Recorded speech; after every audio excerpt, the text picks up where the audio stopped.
আসসালামু আলাইকুম ওয়া রাহমাতুল্লাহি ওয়া বারাকাতুহু। দোয়া মুমিনের হাতিয়ার। দোয়া কবুলের মাধ্যমে অসম্ভবকেও সম্ভব করে দেন আল্লাহ সুবহানাহু ওয়া তাআলা। এরশাদ হয়েছে, তোমরা আমার কাছে দোয়া করো, আমি তোমাদের দোয়া কবুল করব। দোয়াকে বলা হয় ইবাদতের মগজ। হাদিস অনুযায়ী যে আল্লাহ তাআলার কাছে দোয়া করে না, আল্লাহ তার প্রতি অসন্তুষ্ট হন। মহান আল্লাহর কাছে দোয়ার চেয়ে অধিক সম্মানিত কোনো কিছুই নেই। সুতরাং আমরা দোয়া থেকে বিমুখ হতে পারি না। সকল প্রয়োজনে একমাত্র আল্লাহরই সাহায্য চাইব। আর যে বান্দা একমাত্র আল্লাহর কাছে সাহায্য চায়, তাকে আল্লাহ তাআলা না দিয়ে পারেন না।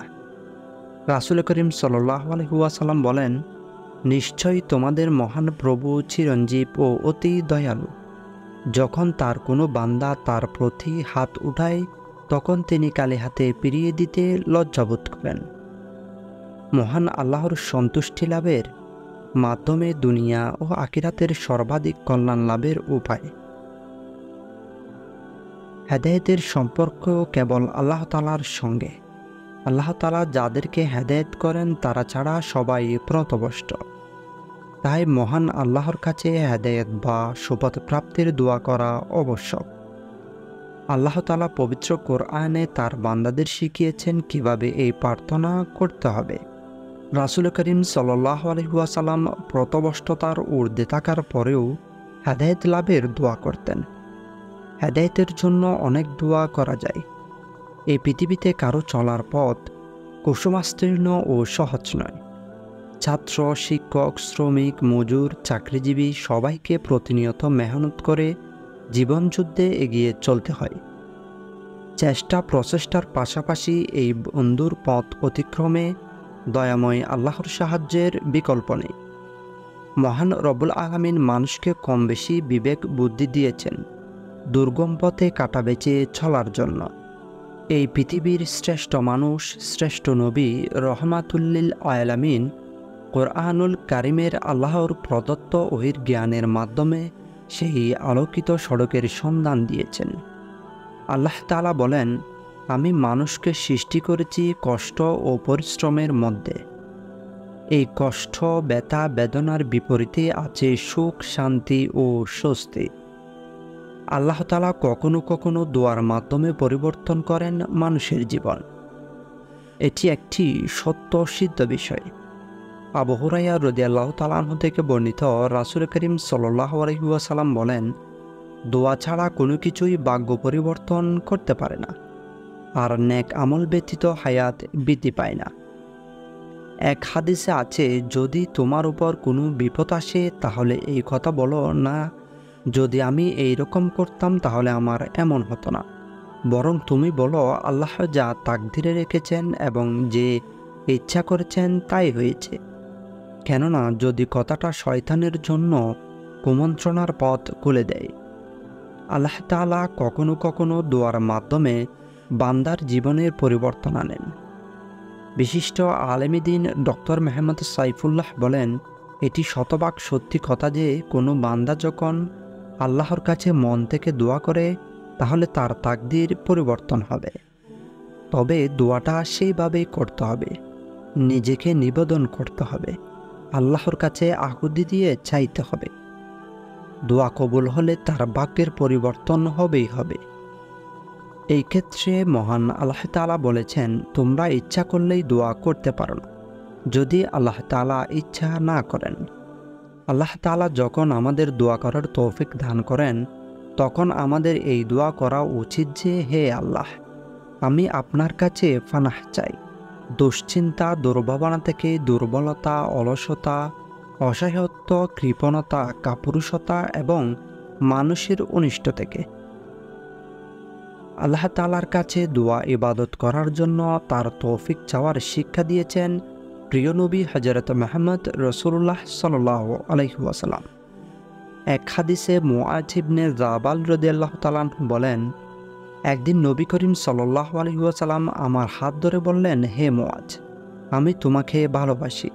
এরপর তিনি বললেন, হে মুআয, আমি তোমাকে ওসিয়ত করছি, তুমি কোনো সালাতের পর এই দোয়া পড়া ছেড়ে দেবে না। যে প্রত্যেক সালাতের পরে এই বাক্যটি পড়ে নেবে, হে আল্লাহ, তোমার জিকির, তোমার শুকর এবং উত্তম রূপে তোমার ইবাদত করার ব্যাপারে তুমি আমাকে সাহায্য করো। দোয়া কবুলের শর্ত হল হালাল রিজিক ও ঈমান আমলের একনিষ্ঠতা এবং একাগ্রতা। দোয়ার সময় আল্লাহর প্রশংসাপূর্বক রাসূলুল্লাহ সাল্লাল্লাহু আলাইহি ওয়াসাল্লামের দরুদ পাঠ করেই প্রথমত চাইতে হবে মাগফিরাত ও আল্লাহ তাআলার সন্তুষ্টি। রাসূলুল্লাহ সাল্লাল্লাহু আলাইহি ওয়াসাল্লাম সালমান ফার্সি রাদিয়াল্লাহু তাআলা আনহুকে ওসিয়ত প্রসঙ্গে বলেছেন, আমি তোমাকে কয়েকটি শব্দ বলে দিচ্ছি, তা দিয়ে পরম দয়ালু আল্লাহ তাআলার কাছে সাহায্য কামনা করো। রহমানুর রহিমের দিকে অগ্রসর হও এবং দিনরাত এইসব শব্দ দিয়ে আল্লাহর কাছে দোয়া করো যে, হে আল্লাহ, আমি আপনার কাছে আপনার ঈমানের সুস্থতা ও তেজোদীপ্ততা প্রার্থনা করছি এবং চরিত্রের মধ্যে ঈমানের প্রভাব কামনা করছি, আর এমন সাহায্য চাই যার মধ্যে পরকালের মুক্তি নিহিত রয়েছে। তদুপরি আমি আপনার কাছে রহমত, নিরাপত্তা, ক্ষমা ও সন্তুষ্টি কামনা করছি।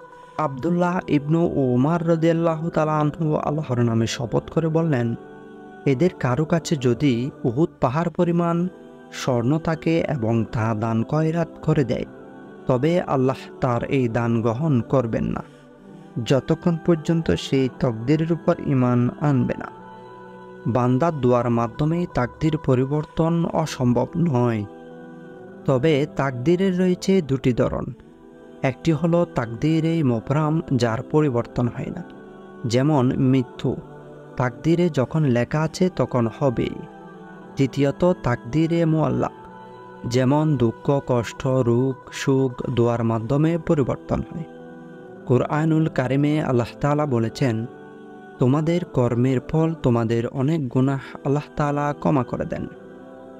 সূরা রুমের 41 নম্বর আয়াতে আল্লাহ তাআলা বলেন, জলে স্থলে মানুষের কৃতকর্মের জন্য বিপর্যয় ছড়িয়ে পড়ে। আল্লাহ তাআলা তাদের কৃতকর্মের শাস্তি অসাধন করাতে চান, যাতে তারা ফিরে আসে। রাসূল করিম সাল্লাল্লাহু আলাইহি ওয়াসাল্লাম বলেছেন, তোমাদের মধ্যে এমন কোনো ব্যক্তি নেই যার ঠিকানা জাহান্নাম কিংবা জান্নাতে লিপিবদ্ধ নেই। উপস্থিত একজন বললেন, ইয়া রাসূলুল্লাহ সাল্লাল্লাহু আলাইহি ওয়াসাল্লাম, আমরা কি তাহলে এর উপর নির্ভর করব? তিনি বললেন, না, বরং আমল করো। সমাজে কিছু মানুষ আছে উন্নাসিক, তারা সব সময় সংকীর্ণতায় ভোগে আর সতত নিরাশায় ভর করে চলে। আল্লাহ তাআলা তাদের সান্ত্বনা দিয়ে বললেন, নিশ্চয়ই তিনি সবার সন্নিকটে এবং প্রত্যেকের ডাকেই সাড়া দেন। মেহেরবান আল্লাহ তাআলা বলেন, তোমরা তোমাদের গুনাহের জন্য তোমাদের মালিকের কাছে ক্ষমা চাও, অতঃপর তওবা করো, তার দিকে ফিরে আসো। নিশ্চয়ই তোমাদের মালিক পরম দয়ালু ও ক্ষমাশীল।